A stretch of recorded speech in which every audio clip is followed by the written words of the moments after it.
你哋好，我係澳洲註冊營養師 Mimi 啊。咁我今日咧講緊呢係1月7號，美國咧發布咗一個新嘅飲食金字塔。咁而家咧已經去到講到第4點啦。咁第4點咧，佢就係講話要咧喺飲食當中啊，每日飲食當中加入一啲健康嘅脂肪。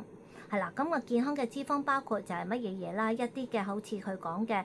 橄欖啦、牛油果啦，或者甚至乎果仁種子啊，一啲健康嘅油咁嘅。咁其實呢個咧係確實係我覺得任何國家嘅飲食指引都會係建議去攝取一啲健康嘅脂肪㗎啦。咁但係咧都要去小心啲，其實咧仲有一啲嘅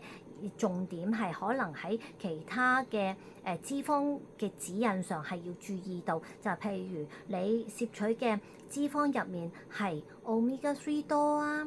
定係 Omega 6多啊？咁因為咧喺我哋嘅人體上 Omega 3即係 Omega 3脂肪酸同 Omega 6 Omega 6嘅脂肪酸，我哋係要取得一個平衡，而去攞到我哋身體嗰個嘅健康嘅攝取量嘅，係啦。咁所以呢 part 都係要好注意翻，究竟點去攞個平衡，而唔係話咦可能我會知道芝麻好好，咁我就將我嘅飲食來源全部從芝麻油啊，食芝麻去嚟，咁樣其實有機會令到我哋喺奧米加3同奧米加6嚟個一個失調，而導致到出現健康嘅問題嘅。咁所以呢點係要小心去分析嘅。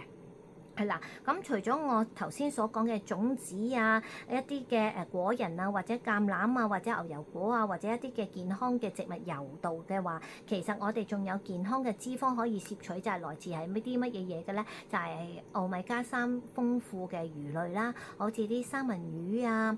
一啲嘅青魚啊、鱈魚啊，或者一啲嘅其他沙甸啊，如此類推嘅比較健康，亦都豐富高奧米加3脂肪嘅一啲嘅對心臟血管啊，或者可能甚至乎對一啲嘅身體抗炎啊、情緒管理都係有一啲嘅功效嘅一啲嘅健康嘅脂肪。咁我哋要從中去取得平衡咯。係啊，咁所以呢個咧，大家要去小心去理解。咁個問題就係，我都話今次佢發布係比較簡單直接嘅，咁所以就話要加入一啲健康嘅脂肪，係啦。咁但係我哋如果你真係想再健康進一步而冇食錯，係做得更加好嘅話，要注意翻你嘅嗰啲嘅食材嘅來源，同埋佢哋係偏係邊種嘅脂肪，作一個好好嘅平衡，係啦。咁呢個就係我喺嗰個第4點度嘅一啲嘅建議。